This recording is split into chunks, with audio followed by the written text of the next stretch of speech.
Hello everyone, welcome to smart learn channel. आज की इस वीडियो में हम बात करेंगे सीडीपी के 30 क्वेश्चन करने वाले डिटेल से, जो जुलाई 2024 के एग्जाम में बहुत ही अच्छी तरीके से काम आने वाले हैं, बहुत ही इंपॉर्टेंट रहने वाले हैं। तो देखते हैं, ये ऑनलाइन सेट 2021 के पे क्वेश्चन है। पहला क्वेश्चन है, इन इनमें से कौन सा विकास का सिद्धांत नहीं है? ऐसा कौन सा ऑप्शन है जो विकास के सिद्धांत के बारे में नहीं बताता है? पहला, एक धारणीय और एक आयामी, तो बिल्कुल नहीं होता, बहुआयामी होता है विकास।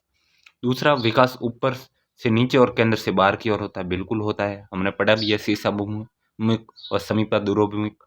और विकास आनुवंशिक और संपोषण से प्रभावित होता है, बिल्कुल होता है।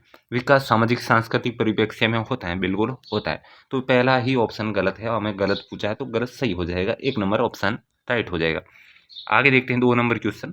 शिष्टगामी सिद्धांत विकास के किस क्षेत्र पर लागू होता है? शिष्टगामी, गामक विकास पर, भाषा विकास पर, संज्ञानात्मक विकास पर, नैतिक विकास पर। तो ये गामक विकास पर लागू होता है, शीर्षाभिमुख शीर्षगामी सिद्धांत। आगे देखते हैं 3 नंबर क्वेश्चन। भाषा विकास के संदर्भ में संवेदनशील अवस्था, संवेदनशील अवस्था कौन सी है? जन्म के पूर्व का समय, प्रारंभिक बचपन का समय, मध्य बचपन का प्रारंभिक अवस्था, या और मध्य बचपन, युवा अवस्था। तो इन चारों में से ऑप्शन में से होने वाला है प्रारंभिक अवस्था। प्रारंभिक अवस्था होती है वो भाषा विकास जल्दी से होता है, वो संवेदनशील अवस्था होती है। आगे देखते हैं 4 नंबर क्वेश्चन। परिवार में आरंभ होने वाली प्रक्रिया जिसमें बच्चे अपनी व्यक्तिगत पहचान जानना शुरू कर देते हैं, अपनी आप की पहचान जानना शुरू कर देते हैं, भाषा सीखते हैं और आरंभिक संज्ञानात्मक कॉग्निटिव स्किल यानी संज्ञानात्मक कौशल विकसित करते हैं, क्या कहलाती है? प्रारंभिक सामाजिकरण, द्वितीयक सामाजिकरण, प्रच्छन्न अविकृत सामाजिकरण या सक्रिय सामाजिकरण। तो इसका राइट आंसर हो जाएगा प्रारंभिक सामाजिकरण होता है। भाषा सीखने में व्यक्ति परिवार में प्रक्रिया स्टार्ट होती है उससे। 5 नंबर क्वेश्चन। लॉरेंस कोलबर्ग के सिद्धांत के अनुसार किस चरण पर नैतिक चिंतन शुरुआती सामाजिक परिप्रेक्ष्य पर आधारित होती है? शुरुआत के समाज के परिप्रेक्ष्य पर आधारित होती है। पूर्व पारंपरिक चरण पर, यानी प्री ऑपरेशनल, प्री पारंपरिक पारंपरिक चरण, प्री कन्वेंशनल या पोस्ट कन्वेंशनल, या दूरस्थ पारंपरिक चरण। तो दूरस्थ तो होता ही नहीं, बचे 3 ऑप्शन में से नैतिक चिंतन शुरुआती समय में सामाजिक परिप्रेक्ष्य पर आधारित होता है। तो इसका राइट आंसर हो जाएगा पारंपरिक चरण पर आधारित सामाजिक परिप्रेक्ष्य चिंतन की शुरुआती पर आधारित होता है। 6 नंबर क्वेश्चन। पियाजे के सैद्धांतिक दृष्टिकोण की नई सूचनाओं को अपने मौजूदा ज्ञान में शामिल करने को क्या कहते हैं? पहले से नई सूचना है उसे अपने मौजूदा ज्ञान में शामिल करना क्या कहलाता है? समायोजन, सामाजिकरण, आत्मसातकरण, संकलन। तो इसे आत्मसातकरण कहते हैं। 3 नंबर ऑप्शन राइट हो जाएगा, असिमुलेशन कहते हैं। आगे देखते हैं 7 नंबर क्वेश्चन। मीना अब शब्दों का प्रयोग करने लगी है। मीना एक लड़की है जो शब्दों का प्रयोग करने लग गई है। यह समझने लग गई है कि शब्द वस्तुओं के प्रतीक है, कोई वस्तु है उसके शब्द ये प्रतीक है। अब तर्क करने वाली लगी है, परंतु प्रत्यय यानी कॉन्सेप्ट का संरक्षण और क्रमबद्धता नहीं कर पाती है। तो मीना पियाजे के संज्ञानात्मक विकास की किस अवस्था में? पूर्व संक्रियात्मक अवस्था में है, या अमूर्त संक्रियात्मक में, संवेदीगामक, या मूर्त संक्रियात्मक अवस्था में? तो इसका राइट आंसर हो जाएगा मीना अभी पूर्व संक्रिया प्री ऑपरेशनल स्टेज में है, संरक्षण और क्रमबद्धता नहीं आई तब तक। आगे देखते हैं नेक्स्ट 8 नंबर क्वेश्चन। समीपस्थ विकास क्षेत्र यानी जेडपीटी का संप्रत्यय यानी कॉन्सेप्ट किसने दिया, प्रतिपादित किसने किया? जेरोम बुर्नर, डेविड ऑस्बेल, रॉबर्ट एम गायने, लेव वाइगोस्की। तो लेव वाइगोस्की ने किया, 4 नंबर ऑप्शन राइट हो जाएगा। आगे देखते हैं 9 नंबर क्वेश्चन। कौन सा कथन लेव वाइगोस्की के मूल सिद्धांत को सही मायने में दर्शाते हैं कि मूल सिद्धांत क्या है? अधिगम एक अंतर्मन प्रक्रिया है, अधिगम एक सामाजिक क्रिया है, अधिगम उत्पत्ति मूलक कर्मादेश है, या अधिगम आक्रमबद्ध प्रक्रिया है जो 4 चरण है, या अधिगम आक्रमबद्ध प्रक्रिया है जिसके 4 चरण। तो पियाजे कहते हैं अधिगम सामाजिक क्रिया है, सही मायने में 2 नंबर ऑप्शन राइट हो जाएगा। आगे 10 नंबर क्वेश्चन देखते हैं। एक प्रगतिशील कक्षा में कौन सा विकल्प सार्थक शिक्षण को बढ़ावा देने के लिए व्यक्तिगत अधिगम की विधि का उदाहरण है? प्रश्न व्यक्तिगत अधिगम विधि का उदाहरण है। निरंतर व्यक्तिगत प्रतियोगिता का आयोजन करना, मौखिक दंड का प्रयोग करना, एक रूपी मानकीकृत यानी मानकीकृत पाठ्यक्रम, या 4 नंबर ऑप्शन अधिगम का मूल्यांकन, केवल अधिगम का मूल्यांकन के स्थान पर अधिगम के लिए मूल्यांकन पर बल देना। तो 4 नंबर ऑप्शन बिल्कुल राइट हो जाए, केवल अधिगम का मूल्यांकन के स्थान पर अधिगम के लिए मूल्यांकन पर बल देना चाहिए। आगे देखते हैं 11 नंबर क्वेश्चन। निम्नलिखित में से कौन सा विकास सिद्धांत इस बात का समर्थन करता है? ऐसा कौन सा सिद्धांत है जो इस बात का समर्थन करता है, सपोर्ट करता है कि बच्चे संज्ञानात्मक विकास सांकेतिक भाषा का पूर्वगामी है, कि सांकेतिक भाषा विकास संज्ञानात्मक विकास है जो सांकेतिक यानी सिंबलिक भाषा विकास का पूर्वगामी पूर्व में आता है। पियाजे का संज्ञानात्मक विकास सिद्धांत, या वाइगोस्की का सामाजिक सांस्कृतिक सिद्धांत, या एरिक्सन का मनोसामाजिक सिद्धांत, या बंडूरा का सामाजिक अधिगम सिद्धांत। तो इसका राइट आंसर हो जाएगा पियाजे का संज्ञानात्मक विकास सिद्धांत बात का समर्थन करता है। आगे देखते हैं 12 नंबर क्वेश्चन। जेंडर रूढ़िवादिता को रोकने के लिए एक अध्यापक द्वारा कक्षा में प्रयोग की जाने वाली कौन सी विधि उचित नहीं है? ऐसी विधि जो उचित नहीं है। जेंडर पक्षपात को चुनौती देना, कक्षा में बालक बालिकाओं को अलग अलग बैठाने की व्यवस्था, ये बिल्कुल ही उचित नहीं है। जेंडर भेदभाव पर चर्चा करना, चर्चा तो करनी चाहिए। 4 नंबर ऑप्शन, ऐसे उदाहरण प्रयोग करने जो लड़के और लड़कियों को गैर परंपरावादी, जो परंपराओं की भूमिका में गैर परंपरावादी, जो परंपरा से चले नहीं आ रहे, उसकी भूमिका में दिखाई दे रहे बिल्कुल। तो इसका राइट आंसर उचित नहीं है अलग अलग बैठाना बालक बालिकाओं को कक्षा में। तो 2 नंबर ऑप्शन राइट हो जाएगा। आगे देखते हैं 13 नंबर क्वेश्चन। पारो अपने पिता की बढ़ई की दुकान में उनकी सहायता करती है। उनकी दुकान है, उस पर सहायता करती है, जहाँ वह लकड़ी के ब्लॉक यानी टुकड़ों को अपने पिता द्वारा सिखाई गई विधि से सफलतापूर्वक मापती है। कैसे मापना है उनके पिता ने सिखाया। और हाँ, उसे हाल ही में EWS स्कीम के अंतर्गत एक पब्लिक विद्यालय में प्रवेश मिल गई, यानी एडमिशन हो गया, जहाँ पर वह शैक्षिक अपेक्षाएं खासकर गणित की का अपेक्षाओं का सामना करने में असमर्थ है। इस स्थिति में अध्यापक को क्या करना चाहिए? पारो को कहना चाहिए कि उसे पढ़ने की क्षमता नहीं है, या पारो को परीक्षा देना चाहिए दोहराव और वेदन को यानी रटवाने की और बढ़ावा देना चाहिए, या पाठ्यक्रम अध्ययन सामग्री को पारो के लिए प्रासंगिक बनाना चाहिए और पारो द्वारा विद्यालय के बाहर सीखे गणितीय अनुभवों का समावेशन करना चाहिए। या 4 नंबर ऑप्शन, पारो को घर सीखे ज्ञान को स्कूल के सीखे ज्ञान से पृथक यानी अलग रखने के लिए कहना चाहिए। नहीं, तो 3 नंबर ऑप्शन राइट हो जाएगा।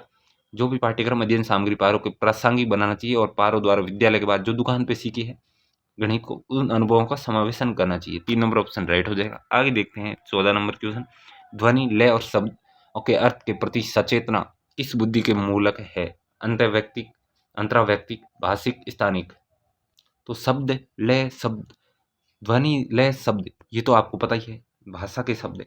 भाषा है तो भाषिक बुद्धि के मूल है। 3 नंबर ऑप्शन राइट हो जाएगा। आगे देखते हैं 15 नंबर क्वेश्चन। एक सामाजिक संरचनात्मक कक्षा में कौन सी आकलन विधि अधिक उपयुक्त रहेगी?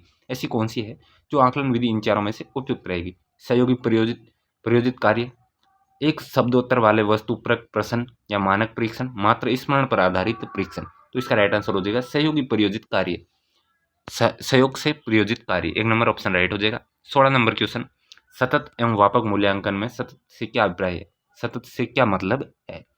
अध्यापन के दौरान विभिन्न उपकरणों का प्रयोग करते हुए छात्रों के साथ साथ मूल्यांकन करना, उनकी सहायता करना, बिल्कुल। या 2 नंबर ऑप्शन, अंक और ग्रेड के अन्य प्रकार के छात्रों की उपलब्धि की सतत तुलना करना, नहीं। 3 नंबर, निश्चित अंतराल पर पूरे शैक्षणिक वर्ष के औपचारिक पेपर पेंसिल परीक्षा लेना, बिल्कुल नहीं है सतत का मतलब। 4 नंबर ऑप्शन, समय समय पर बच्चों के स्मरण प्रत्याहन की योग्यता का मापन करना, नहीं। तो बिल्कुल 1 नंबर ऑप्शन राइट हो जाएगा। अध्यापन के दौरान विभिन्न उपकरणों का प्रयोग करते हुए छात्रों का साथ साथ मूल्यांकन करना, उनकी सहायता करना। आगे देखते हैं 17 नंबर क्वेश्चन। शिक्षार्थियों को किस प्रकार के लक्ष्य निर्धारित करने के लिए प्रोत्साहित करना चाहिए? कि कैसे लक्ष्य निर्धारित किए जाना चाहिए? प्रवीणता अभिमुखी लक्ष्य, असफलता से बचने वाले लक्ष्य, असफलता स्वीकार्य लक्ष्य, आत्मप्राजित लक्ष्य। तो इसका राइट आंसर हो जाएगा प्रवीणता अभिमुखी लक्ष्य के लिए प्रोत्साहित किया जाना चाहिए। तो 1 नंबर ऑप्शन राइट हो जाएगा। 18 नंबर क्वेश्चन देखते हैं। निम्न में से कौन सा समावेशन का नियम है? विभेदन, भेदभाव, मानकीकृत अनुदेशन, व्यक्तिगत विभिन्नताओं को स्वीकार करना, पृथक और नामांकित करना। तो इसका राइट आंसर हो जाएगा व्यक्तिगत विभिन्नताओं को स्वीकार करना। हर व्यक्ति अलग अलग है तो उनको स्वीकार करना। 3 नंबर ऑप्शन राइट हो जाएगा। आगे देखते हैं 19 नंबर क्वेश्चन। एक बच्चा जो आंशिक रूप से देख सकता है उसे घर पर शिक्षा प्राप्त करने के लिए प्रेरित करना चाहिए कि तुम घर पर ही पढ़ो, नहीं। उसे अलग संस्थान में रखने की जरूरत है, बिल्कुल नहीं। समावेशी प्रावधानों को पालन करने वाले नियमित स्कूल में जाना चाहिए। या 4 नंबर ऑप्शन है, बिना किसी प्रावधान वाले नियमित स्कूल में डाल देना चाहिए ताकि उसकी स्थितियों से जूझने की क्षमता विकसित हो, बिल्कुल नहीं। 3 नंबर ऑप्शन राइट हो जाएगा। समावेशी प्रावधानों को करने वाले नियमित स्कूल में जाना चाहिए। 3 नंबर ऑप्शन राइट हो जाएगा। आगे देखते हैं 20 नंबर क्वेश्चन। निम्न में से कौन सी शिक्षा प्रणाली कक्षा में सृजनात्मकता यानी क्रिएटिविटी, कोई बच्चा क्रिएट करे तो सहायक होगी? कल्पनाशील विचारों उत्तरों को स्वीकार करना, विचार मंथन पर बल देना, अभिसारी चिंतन पर बल देना, असहमति के प्रति सहनशीलता। तो पहला तो बिल्कुल सही, कल्पनाशीलता उत्तरों को स्वीकार करना बिल्कुल, विचार मंथन पर बल देना बिल्कुल, अभिसारी चिंतन पर बल देना नहीं। यहाँ अपसारी होता तो हो जाता। ये कॉन्वर्जेंट थिंकिंग एक आंसर वाला बिल्कुल नहीं देना। असहमति के प्रति सहनशील वाला बिल्कुल।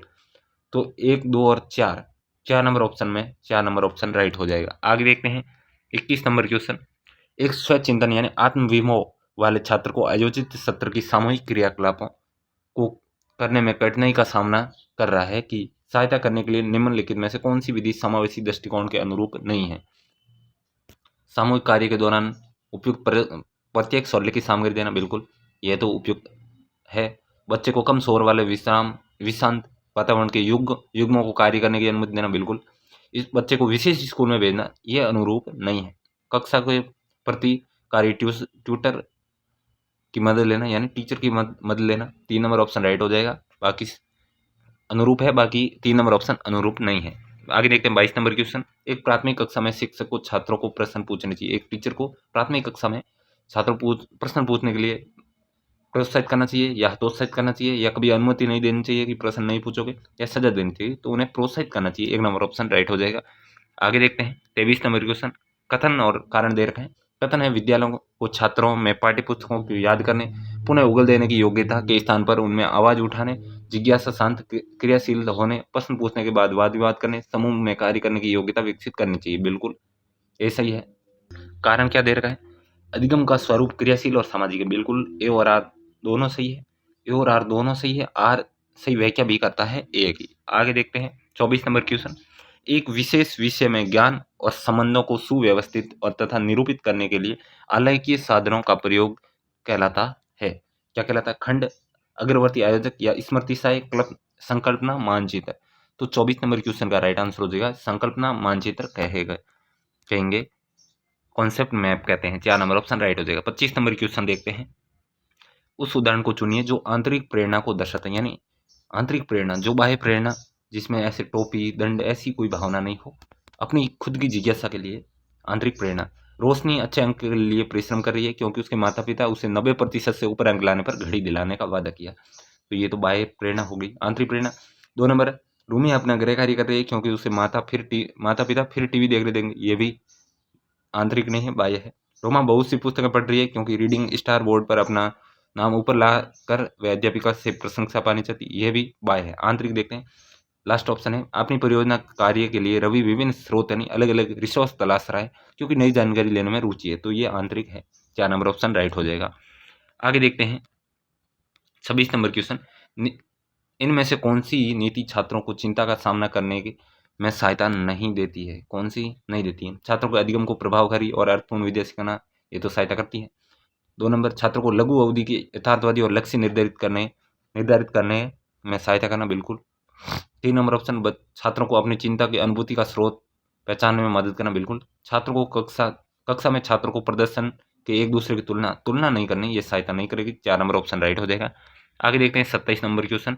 रचिता एक गणित अध्यापिका है, एक रचिता गणित की मैडम है, अपने छात्रों को भाषा कथन वाले प्रश्नों को सही प्रक्रिया पहचानने और त्रुटि का विश्लेषण कर रही है। इसके पीछे का क्या उद्देश्य है मैडम का? अधिक त्रुटियों वाले छात्रों को कम त्रुटियों वाले छात्रों से पृथक करना, बिल्कुल नहीं, ऐसा तो होगा ही नहीं। 2 नंबर, अधिक त्रुटियों वाले छात्रों को दंड का स्वरूप अधिक प्रश्न देना, ऐसा भी नहीं करना। त्रुटियों के सुधार के लिए अभ्यास वाले प्रश्न भी देना, नहीं। त्रुटियों को समझना क्योंकि उस बच्चों को चिंतन को समझने में मदद करेंगे। 4 नंबर ऑप्शन राइट हो जाएगा। आगे देखते हैं 28 नंबर क्वेश्चन। एनईपी 2020 किस पर बल देती है? परीक्षा के लिए पढ़ना, स्मरण आधारित शिक्षा, वेदन और अभ्यास, समप्रत्यय, कॉन्सेप्टुअल अंडरस्टैंडिंग, कॉन्सेप्ट की समझ। तो 4 नंबर ऑप्शन राइट हो जाएगा, कॉन्सेप्ट की समझ, संप्रत्यय समझ होनी चाहिए। सेकंड लास्ट क्वेश्चन, बच्चे किस शिक्षा शास्त्र द्वारा सबसे अधिक अर्थपूर्ण अधिगम करते हैं, यानी अर्थपूर्ण मीनिंग बनाते हैं खुद के लिए? व्याख्यान और प्रत्यक्ष अनुदेशन के लिए नहीं। आपको लेक्चर दोगे इतना नहीं बनाएगा। पुनरावृत यंत्रवत याद करना, आप रटवाए जा रहे हो, वो भी नहीं होगा। जब वे क्रियाकलापों में क्रियाशीलता में भाग लेंगे, बिल्कुल। आगे 4 नंबर ऑप्शन, कार्यों को पूर्ण करने विभिन्न चरणों पर उपयुक्त इनाम देने पर, नहीं। तो 3 नंबर ऑप्शन राइट हो जाएगा, क्रियाशील होंगे, क्रियाशीलता क्रियाकलापों में भाग लेंगे तो वो अर्थपूर्ण अधिगम बनाएंगे। आगे देखते हैं आज का लास्ट क्वेश्चन। छात्रों को विभिन्न प्रकार की सामग्री का प्रावधान करवाना और उन्हें अपने अधिगम को स्वनिर्देशित करने की स्वतंत्रता देना खाली जगह को बढ़ावा देने की एक विधि है। यंत्रवत अधिगम या प्रतिस्पर्धात्मक यानी कॉम्पिटिशन लर्निंग, या अनवेक्षित अधिगम या निर्देशात्मक अधिगम। तो इसका राइट आंसर हो जाएगा अनवेक्षित लर्निंग, डिस्कवरी लर्निंग हो वो बढ़ा देने की एक विधि है। तो ये थे 30 क्वेश्चन। वीडियो पसंद आए तो लाइक करें, चैनल को सब्सक्राइब करें, ज़्यादा से ज़्यादा शेयर करें। सीरीज वाइज वीडियो आ रहे हैं तो इसकी